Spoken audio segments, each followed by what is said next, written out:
If time travel is truly possible, why haven't we encountered any time travelers yet? How could we determine whether they're genuine, and what would their time machines look like? Are there specific guidelines for time travelers to follow? In 1998, a mysterious gentleman by the name of John Titor emerged, claiming to be a time traveler from the year 2034. He asserted that General Electric had successfully invented time travel technology. Titor provided extensive details about his time-traveling device before vanishing as suddenly as he appeared. Was he an actual time traveler or an elaborate hoax? How can we possibly determine the truth? Albert Einstein's theory of relativity offers some insight into time travel.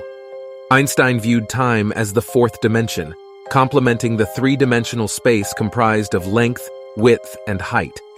Together, they form a space-time continuum that can be affected by gravity. According to the theory, gravity is a curvature in space-time, meaning that under the right conditions, it could bend time as well as space. However, extraordinary circumstances would be required for us to observe any significant alterations in the passage of time. For example, if one could somehow venture near a black hole like Sagittarius A, they would experience time at half speed compared to individuals on Earth. This is due to the immense gravitational field generated by the black hole, which compresses the mass of 4 million suns into an infinitely dense point. Alternatively, traveling at near light speed would also slow down time. Imagine being on a train that could travel at 99% of light speed. For every year on the train, 223 years would pass back at the station. This form of time travel would propel passengers into the future. But what about traveling to the past, as John Titor claimed to have done? Titor's supposed time machine, the C-204, enabled travel in any direction. The device manipulated gravity using 2 microsingularities and had gravity sensors to lock the machine and its traveler in a fixed location in space. Titor installed this machine in a car, similar to the iconic time-traveling DeLorean from popular culture.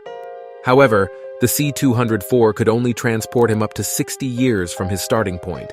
How could we determine if Titor was genuinely traveling through time or merely fabricating stories? Proving the authenticity of a time traveler is an incredibly challenging task, perhaps even more difficult than time travel itself. Time travelers might attempt to make accurate predictions about the future, showcase futuristic technology, or even submit to genetic testing to support their claims.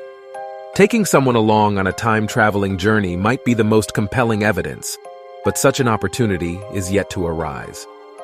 Stephen Hawking, the world-renowned theoretical physicist, devised a unique experiment to test the feasibility of time travel. In 2009, he held a party exclusively for time travelers from the future. Instead of sending out invitations before the event, he only released them afterward.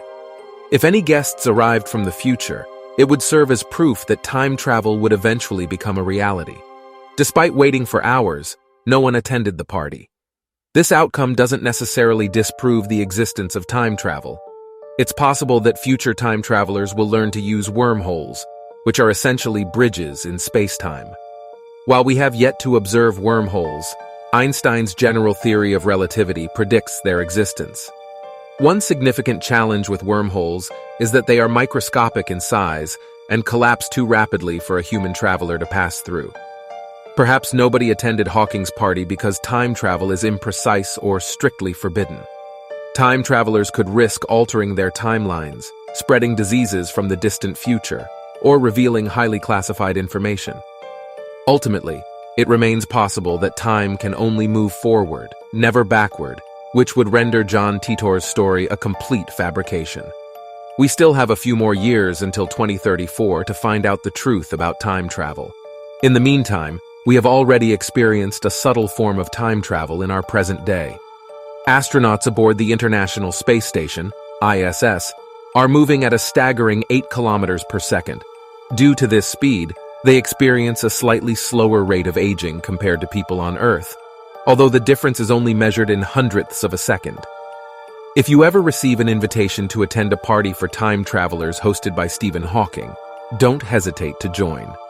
The event will take place at the University of Cambridge, United Kingdom, on June 28, 2009. No RSVP is required, and it's an open invitation for all potential time travelers. And if you ever have the opportunity to embark on a spaceship and witness the time-traveling effects of a black hole, go for it. The experience would be fascinating and potentially revolutionary. Just be careful not to fall victim to the immense gravitational force of the black hole itself.